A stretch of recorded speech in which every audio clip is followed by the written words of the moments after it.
السلام علیکم ورحمۃ اللہ وبرکاتہ۔ بسم اللہ الرحمن الرحیم۔ الحمد للہ نحمده ونستعینه ونستغفره ونؤمن به ونتوکل علیہ ونعوذ باللہ من شرور انفسنا ومن سیئات اعمالنا من يهده الله فلا مضل له ومن يضلل فلا هادي له ونشهد أن لا إله إلا الله وحده لا شريك له ونشهد أن سيدنا وسندنا ومولانا محمد وبارك وسلم تسليما كثيرا كثيرا أما بعد أعوذ بالله من الشيطان الرجيم بسم الله الرحمن الرحيم ربنا ظلمنا انفسنا وان لم تغفر لنا وترحمنا لنكونن من الخاسرين صدق اللہ العظیم۔ قابل قدر احترام بھائی اور بزرگوں، یہ دنیا نہ راحت کی جگہ ہے، نہ یہ چراہ گاہ ہے، نہ یہ دائمی رہنے والی جگہ ہے۔ جتنی بھی اللہ تعالیٰ نے مخلوق کو اس دنیا میں بنایا ہے، ایک نہ ایک دن ہر ایک کو فنا ہونا ہے۔ اللہ تعالیٰ نے ہمیں بھی اس دنیا میں بھیجا ہے۔ ہمیں بھی یہ بات یاد رکھنی چاہیے کہ یہ دنیا میں انسان کی فطرت میں ہے کہ میں ہمیشہ خوشحال رہوں، ہمیشہ صحت مند رہو، مجھ پر کوئی آفات اور تکلیف نہ آئے، میری مرضی کے مطابق سارے حالات بنتے چلے جائیں۔ اے میرے بھائی، یہ دنیا میں ایسا نہیں ہوگا۔ حالات آئیں گے، انفرادی طور پر بھی اللہ تعالیٰ اپنے بندوں کو آزماتا ہے اور اجتماعی طور پر بھی اللہ تعالیٰ مومنین کو آزماتا ہے، اپنی طرف سے تکلیفیں بھیجتا ہے۔ میرا اور آپ کا اس بات پر ایمان اور یقین ہے کہ جو بھی خیر آتی ہے وہ اللہ کی طرف سے آتی ہے، اور جو بھی تکلیف آتی ہے وہ اللہ کی طرف سے آتی ہے، چاہے وہ انفرادی ہو، چاہے وہ اجتماعی طور پر پوری قوم اور پوری ملت اور امت پر ہو۔ یہ اللہ کی حکمت بھرے فیصلے ہوتے ہیں۔ تو قرآن کریم اور اللہ تعالی ہماری رہنمائی فرماتے ہیں کہ جب آپ پر حالات آئے انفرادی طور پر یا اجتماعی طور پر، تو آپ کو کیا کرنا ہے؟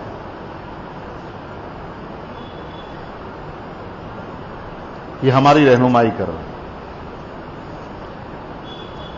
تو اس وقت جب حالات آتے ہیں تو تین قسم کے لوگ ابھر کر سامنے آتے ہیں۔ اجتماعی طور پر بھی اور انفرادی طور پر بھی آدمی تین عمل میں سے ایک عمل ضرور کرے گا۔ سب سے پہلے نمبر پر وہ شخص اور یا وہ قوم جب اس پر تکلیف پہنچتی ہے تو وہ غفلت میں پڑا رہتا ہے، کوئی پرواہ نہیں۔ اس لیے اللہ تعالیٰ قرآن کریم میں ایک جگہ پر یہ کہتے ہیں کہ بہت سے ہمارے بندے ایسے ہیں غافل کہ خوشحالی بھی اور تکلیف بھی ان کو ہماری طرف نہیں لاتی ہے، دونوں حالتوں میں غفلت میں رہتے ہو۔ ایک طبقہ اور ایک فرد یہ آئے گا حالات کے بعد۔ دوسرے نمبر پر وہ شخص سامنے آئے گا کہ تکلیف کے بعد اب چاہے گا کہ مجھے اس تکلیف سے نکلنا ہے، اس کا مجھے کوئی حل تلاش کرنا ہے۔ وہ حل تلاش کی کوشش تو کرے گا، لیکن کیا کرے گا کہ راہ غلط انتخاب کرے گا۔ مثال کے طور پر کاروبار کریش ہو گیا،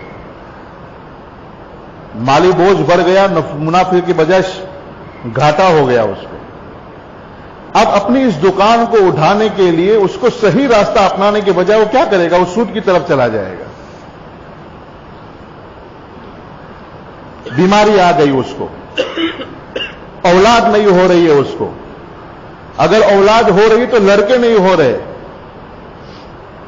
تو کیا کرے گا؟ وہ اللہ کو مانگنے کی بجائے وہ درگاہ پر چلا جائے گا کہ فلانے بزرگ کے وہاں چلا جاؤ, فلانی درگاہ کے چکر کاٹ لو, فلانے وہاں یہ کر لو تو میرا یہ ہو جائے گا.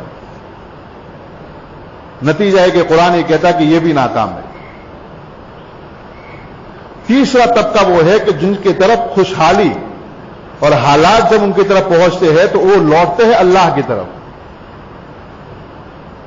جیسے اس کی طرف تکلیف آئی, اس کا کوئی کام خراب ہوا یا اس کے جسم میں بیماری آئی, کاروبار میں خسارہ ہوا, پورے امت پر ظالم مسلط ہو گئے, ان کے حقوق کو سلب کیا جا رہا ہے, اس وقت انفرادی طور پر اور اجتماعی طور پر وہ لوگ جو اللہ کے پسندیدہ ہے وہ اللہ کی طرف متوجہ ہوتے ہیں کہ آنے والی تکلیف میرے ہاتھ کی کمائی ہے, مجھے اپنے پروردگار رب العالمین کو راضی کرنا ہے.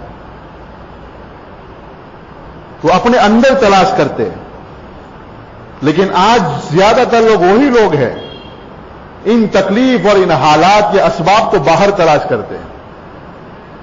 ایک شخص کی کوئی چیز گم ہو گئی, اپنے گھر کے آنگن میں باہر وہ تلاش کر رہا تھا. ایک شخص وہاں سے گزرا کہ بھائی کیا ہوا, کیا تلاش کر رہے ہو؟ کہ بھائی میری ایک چیز گم ہو گئی, ذرا ڈھونڈ رہا ہوں, ادھر جا رہا, ادھر جا رہا, ادھر جائے. وہ شخص بھی اس کے ساتھ شامل ہو گیا کہ لاؤ ہم بھی آپ کی مدد کرتے ہیں. تھوڑی دیر بعد دوسرا آیا, تیسرا آیا, چوتھا آیا, ایک جماعت بنی. سب تلاش کریں, وہ چیز مل ہی نہیں رہی. اس میں ایک عقل مند آدمی تھا کہ بھائی صاحب ذرا یہ تو بتاؤ کہ آپ کی چیز گم کہاں ہوئی ہے؟ کہا کہ میرے گھر میں. چیز گم ہوئی ہے گھر میں, تلاش کر رہا ہے باہر آنگن میں. وہ پوچھ رہا ہے کہ یہ ایسا کیوں کر رہے ہیں آپ؟ کہ آپ کی چیز تو گھر میں گم ہوئی, آپ کو گھر میں تلاش کرنا چاہیے, اس کی بجائے آپ باہر تلاش کر رہے ہیں. کہا کہ بھائی صاحب گھر میں اندھیرا ہے اور باہر روشنی ہے. اس عقل مند اور دانا نے یہ کہا کہ اندھیرا کتنا ہی کیوں نہ ہو, اس میں روشنی پیدا کی جاتی ہے. جو چیز جہاں پر گم ہوئی اس کو وہیں پر تلاش کیا جائے. میرا اور آپ کی مثال بھی ایسی ہے. حالات میرے ہاتھ کی کمائی ہے. میرے ان اللہ کے فیصلوں کو زمینوں پر اتارا ہے اپنے اعمال کے ذریعے, اور ہم دوسروں پر اس کا الزام ٹھہراتے کہ وہ ہمارے ساتھ ایسا کر رہے ہیں. میرے ساتھ کاروبار فلاپ ہو رہا ہے, میرے سودے کینسل ہو رہے, مجھے ان تکلیفوں کا سامنا ہے. دوسروں پر کہ کسی نے کچھ کرا دیا ہے, مٹھ مار دی ہے, میری روزی کو باندھ دیا, اس لیے میرے ہر کاروبار فلاپ چلا جاتا ہے. لیکن اس اللہ کے بندے کو یہ توفیق نہیں ہوتی ہے کہ تو کبھی اپنے رویوں پر بھی عمل کر کہ تیری تجارت کرنے کا انداز کیا اللہ کی راضی کرنے والا ہے یا مخلوق کا خون چوسنے والا ہے. ہم اس کو غور نہیں کرتے. کامیاب تیسرے نمبر والا طبقہ ہوتا ہے جو آنے والے حالات کو سمجھ کر اللہ کی طرف رجوع کرتے ہیں. میرا عزیز اور میرے بھائیو, دوسری بات بھی یاد رکھنی چاہیے کہ جب بھی ہماری ذات پر, چاہے انفرادی ہو, گھریلو ہو, یا پوری ملکی لیول پر ہو, یا پورے عالم اسلام کے اعتبار سے امت پر حالات ہو, انسان کی فطری طور پر کچھ حالات اور مایوسی کے ہوتے ہیں. سب سے پہلے نمبر پر اپنے دل کی طرف متوجہ ہو. اپنے ہوش نہ کھو ڈالے. ہم پورے اطمینان کے ساتھ اپنے دل کی طرف متوجہ ہو اور یہ کہے کہ آنے والے حالات اور تقریب میرے رب کی طرف سے آئے ہیں اور اپنے بندوں کو صحیح راہ کی طرف لانے کے لیے آئے ہیں. اے اللہ تو ہم سے راضی ہو جائے. مایوس نہیں ہونا چاہیے. ان حالات کی وجہ سے مایوسی کو اپنے ذہن پر سوار نہیں کر لینا چاہیے. دنیا کوئی سیاسی پارٹیوں کے ذریعے یا اقوام متحدہ اور یونو اور دنیا کی یورپین طاقتیں دنیا کو نہیں چلا رہی ہے. دنیا کو چلانے والا ہمارا رب العالمین جس نے زمین و آسمان کو بنایا وہ دنیا کو چلاتا ہے. مشرکین کی پہلے سے عادت ہے یہ کہ وہ آپ کو خوف زدہ کریں گے, آپ کی معیشت کو تنگ کر دیا جائے گا, آپ پر الزام لگایا جائے گا, آپ کی حق کی راہوں کو رکاوٹیں کھڑی کی جائے گی، اس وقت اللہ تعالیٰ اور قرآن ہمیں یہ کہتا ہے کہ آپ کو مضبوطی اور استقامت کے ساتھ آپ کو جمنا ہے، اور اس زمانے میں حالات اور تکلیف کے موقع پر پوری توجہ کے ساتھ آپ کا توجہ اللہ کی طرف ہو کہ میں اپنے رب کو راضی کر لوں گا تو حالات کو بدل دے گا۔ یقیناً امت کے عجیب و غریب حالات سے گزر رہی ہے، ایسی بے کسی، ایسی مظلومیت، ایسی زبردست غربت، اللہ اس امت پر رحم فرمائے۔ دنیا میں 50 کروڑ بچے ایسے ہیں جن کو پیٹ بھر کھانا نہیں مل رہا ہے، اور اس رپورٹ میں یونیک نے جو تحقیق کی ہیومن رائٹس کے لوگوں نے، وہ یہ کہہ رہے ہیں کہ اس میں زیادہ تر جو بچے بھوکے ہیں وہ افریقی ان ممالک کے مسلمان ملکوں کے بچے ہیں، زیادہ تر۔ حساب لگائیے کہ اس امت مسلمہ کا ہر 10واں بچہ بھوک سے ہے، جس کے پاس کھانے کا کوئی انتظام نہیں۔ کیا صورت ہے رہے بھائی؟ اس امت کے مجموعی تعداد کے اعتبار سے ہر 10 میں سے ایک بچہ بھوک کی حالت میں، جس کے پاس مکمل اپنا پیٹ بھرنے کے لیے خوراک نہیں ہے۔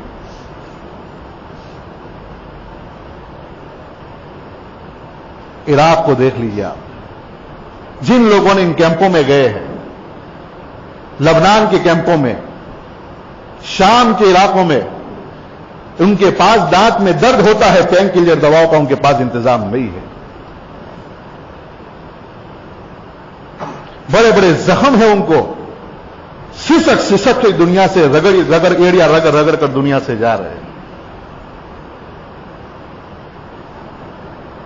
ایک ایک روٹی کے 4 ٹکڑے کر کے امت یہ کھا رہی ہے، اور دنیا کی خیراتی کھانے پر امت یہ مجبور ہے۔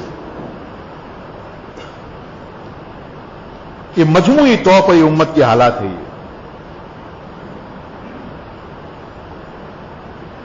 ہمارے وسائل پر ان کا قبضہ ہے، ہماری ملک میں کوئی پالیسی ان کی مرضی کے بغیر چلتی نہیں ہے۔ یہ سب حالات کیوں آئے؟ اب مطالبہ کیا جا رہا ہے ہم سے کہ امت مسلمہ، تمہیں اسلامی فکر و نظریات سے دستبردار ہونا ہوگا۔ اگر کوئی ملک اسلامی نظریات اور فکر پر چلنے کی کوشش کرے گا، ہم اس کو عراق اور افغانستان بنا دیں گے۔ کسی مسلمان کسی ملک میں رہتے ہیں اور اقلیت میں ہے، لیکن وہ اسلامی فکر و نظریات پر چلنے کی کوشش کریں گے، ہم پر قانونی اعتبار سے شکنجہ کس لیں گے کہ ان کا سانس لینا مشکل ہو جائے گا۔ یہ الفاظ ہے ان صلیبی سرداروں کا جو ٹونی بلیئر اور بش کے الفاظ تھے۔ کیا ہم مایوس ہو جائیں گے ان سب کی چیلنجز سے؟ وہ کہہ رہے اس طرح ہو جائے گا؟ صرف ہماری کمی ہے میرے بھائی کہ ان کے متکبرانہ رویوں سے ہم اثر لے لیا ہم نے، اور ہمیں اپنے رب کی طرف جانے کی بجائے، اور ہمیں بھی سینہ تان کر کہنے کی ضرورت تھی کہ ہمارا سب کچھ لٹ جائے تو لٹ جائے، لیکن اللہ اس کے رسول اور اسلامی نظریات اور فکر سے ہم سمجھوتا نہیں کریں گے۔ ہے اللہ کے بندے، آج بھی سب کچھ تباہ ہو جانے کے بعد اگر وہ سیریا کے رہنے والے وہ مسلمان، غزہ میں رہنے والے وہ مسلمان، اور ملکوں میں رہنے والے مسلمان اگر یہ کہہ دے کہ ہم تمہارے نظریات کو قبول کرتے ہیں، ان کے ملکوں میں امن کر دیا جائے گا۔ اب وقت آیا ہے کہ ہمیں عملی طور پر اور کرداری اعتبار سے ہمیں قوم اور ملت کو اور یہ ثابت کرنا ہوگا کہ ہم صحیح معنوں میں اللہ سے محبت کرنے والے لوگ ہیں۔ ہم یہ کہہ نہیں پا رہے، زبانی اعتبار سے تو ہم کہتے ہیں، دل ہمارا اس پر تیار نہیں ہے۔ اللہ کے فیصلے کو ہم ماننے کے لیے تیار نہیں ہے۔ یہ سب کچھ ہونے کے باوجود آپ امت کو دیکھ لیجیے کیا صورتحال ہے۔